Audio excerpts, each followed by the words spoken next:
Welcome to today's episode, and in our episode today we're going to talk about fasting.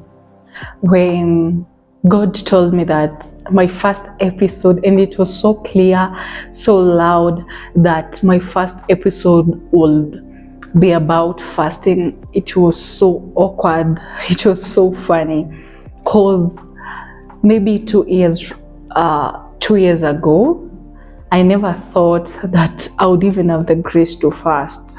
2 years ago, I started fasting seriously in 2022. Yeah, maybe 3 years ago. Anytime I had a conversation about fasting, I would freak out because I didn't know where I would start. I didn't know how I could do it. I remember for so many times I planned that on Saturday I'll fast, on Tuesday I'll fast, and it's never happened. But by the grace of God, I've been able to fast oftenly, once from the time He gave me the grace and from the time I made a decision.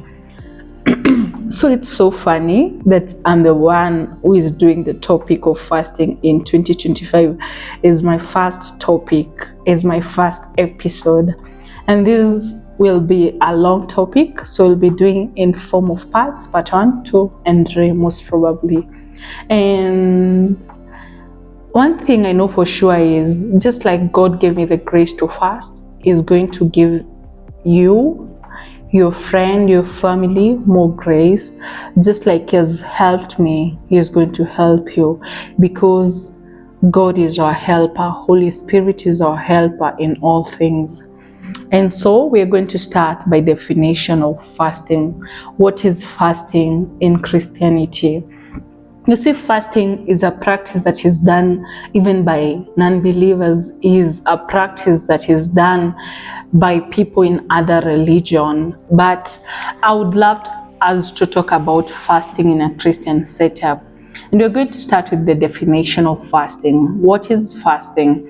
Fasting is a spiritual discipline where you deny yourself food and water, or you deny yourself specific or certain foods. And in our daily lives, in our modern society or modern Christianity, people have come up with different types of fasting. You might hear somebody saying, I'm fasting social media, I am fasting fun, I am fasting this and that, So in our modern society, there have become so many types of fasting have come up among believers. People are fasting their phone, people are fasting watching television. But today I want us to talk about fasting food, biblical type of fasting, which was fasting food. In some instances, people are fasting both food and water. And I want us to start with the history of fasting. Where did fasting start in the Bible? Where did it start in the Bible? Okay? And we see the first scenario, or the first instance of fasting, was with Moses. The Bible tells us in Exodus that Moses stayed on the mountain with God for 40 days and 40 nights. And he was with God. He did not eat or drink anything.